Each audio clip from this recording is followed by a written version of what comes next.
middle of this and we don't know what's going to happen, I think there is a little bit of a danger in going so hard and focusing so much on rebuilding your business and doing all of this marketing, because we don't know what business is going to look like after this. You know, like I get it, but I also, okay, by the way, I got my phone while you were talking, and the quote that Two RMTs and a Mic posted today was, follow your fuck yes, not your fears. Yeah. And you know what? I really loved that. Mark was the one that posted it, but I really loved it because at this point, I think some of the people who are trying to be so motivational, and I'm not saying they're like, this is not an insult to anyone, but I think a lot of people are doing it out of fear, the fear of being left behind, fear of being forgotten, fear of, you know, wanting to make sure that people know that they're still there, and they want to make sure that they're still in the front lines because they don't want to be one of the businesses that doesn't bounce back from this. Yeah. I don't know. There's two things when it comes to this whole social media thing that's happening. One, there's a big difference between positivity and optimism. Yep. Cool. So like, fuck positivity, because positivity doesn't even matter at this point. Positivity is just like, yeah, everything's okay. Everything's just denying what's happening, versus optimism is, you know, you can see a positive future, that type of thing. Right. Yep.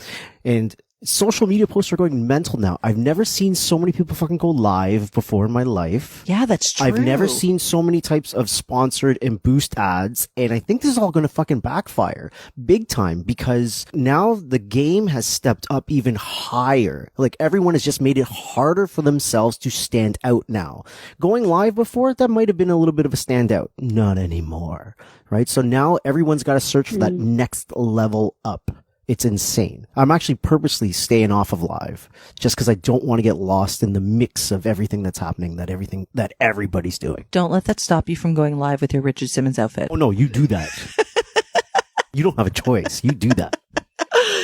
Oh man. Question for you. Do you think that people are kind of putting down social media, like not looking at Instagram as much, not being as connected to Facebook, because they're just there's an anxiety around it? I think that people are actually looking at it more, whether they want to or not, because and that also point, might be because there's an anxiety about exactly. it, I mean, I know myself, I don't think I have ever been so glued to my phone. I'm trying not to, because again, I've got 2 kids and I'm trying to run curriculum and keep them entertained and keep them fed and, you know, keep the house in order, and also continue working. Like, just in general, we're already so tech. We're already so tech. Yeah. We're already, you know, deprived of, you know, interpersonal connection. And now we're not even allowed to connect. And now you're not allowed to. So the only thing you have is the fucking tech shit that you always had. Yeah. Right? And now, so you just go bonkers on it. I'm glued to my phone right now, and I'm trying not to be, but I find myself, when there's a down moment where I'm not actually doing anything, I'm looking at my phone to see who's posted something, what new news is there. Like, I'm looking at everything. I'm all over Facebook, and I'm just, it's like a show to me. I'm just watching what RMTs talk about all over the place. So like, You're a geek. Yes, I am a little bit. Like, I'm in all of these massage groups, like in the States, like, you know, California, Florida, Colorado, New York, like all these different massage groups, and the ones in Canada, obviously. And I'm just like so digging it. I get tripped out by some of the shit that people say. I don't know. I can't explain it. Some of the stuff is fucking brilliant, and then some of the stuff is just like, wow, I don't even want to say I'm an RMT. Oh man. Well, I'm really happy to hear that, one, you're being optimistic, not bullshit and positive. You're being optimistic. You've got the grit. You know that you guys are going to reopen again. You're continuing with business as usual in terms of upkeeping your place. I love that you are actually reaching out to people and doing the personal connection, because I think that it does help you to maintain the optimism, is actually hearing your clients. You know, I had a client email me today and just say, I've been thinking about you. I know this must be so hard for you and your husband being self-employed. I hope you guys are okay. You know, and it's just nice like that to know that like these people are waiting for us to reopen. You know, they care. They're going to come back. They support our business.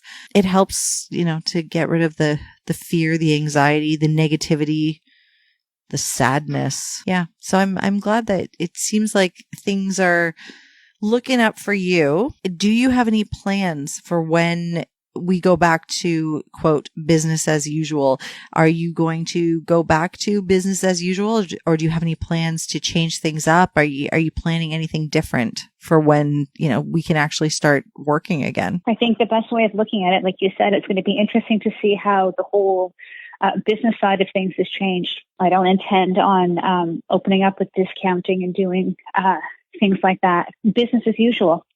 Great customer service, treating people well like we always do, giving quality massage therapy treatments, giving quality float treatments, doing everything that we possibly can, and hiring our standards of clean, which are already there, and just staying consistent, and patiently seeing how it's going to unfold. And again, that doesn't mean that I'm being like, oh, I've got no plan. It's let's see what this is going to look like when we do open again. Right. Because I can say one thing to you now if we open in 2 weeks from now, and it might be a totally different story if we open at the end of June. Well, that's an entrepreneurial mind. You just be prepared for whatever. You can't have a set in stone plan in a time like this because there is no certainty. We don't know what's going to happen.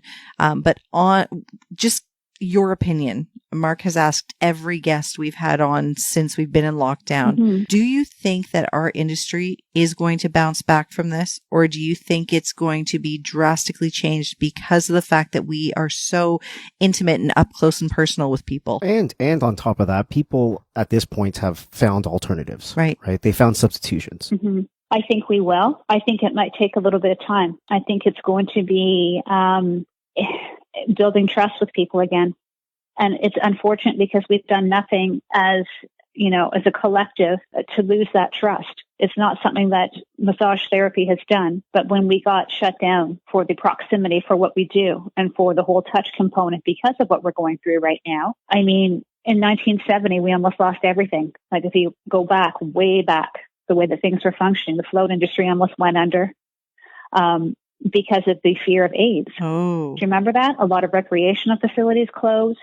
A lot of stuff happened. And yeah, the economy took a hit, but in time it bounced back. Right. So I think the real question is, I think it's going to bounce back, but how much, let's use the word again, grit, and how much time do we have? Like how long can we sustain a low grade level? If it doesn't, if our bookings were, let's say 95% bookings and we're booking in at 55%, how long can we run like that? Or 40%, Right. And I think it's just, again, I know it sounds very ambiguous what I'm saying, but we don't know what it's going to look like until everyone's back up and running again. And we don't even know when that's going to be. So, I mean, you can sound ambiguous, but there's no other choice. We don't know what is going to happen.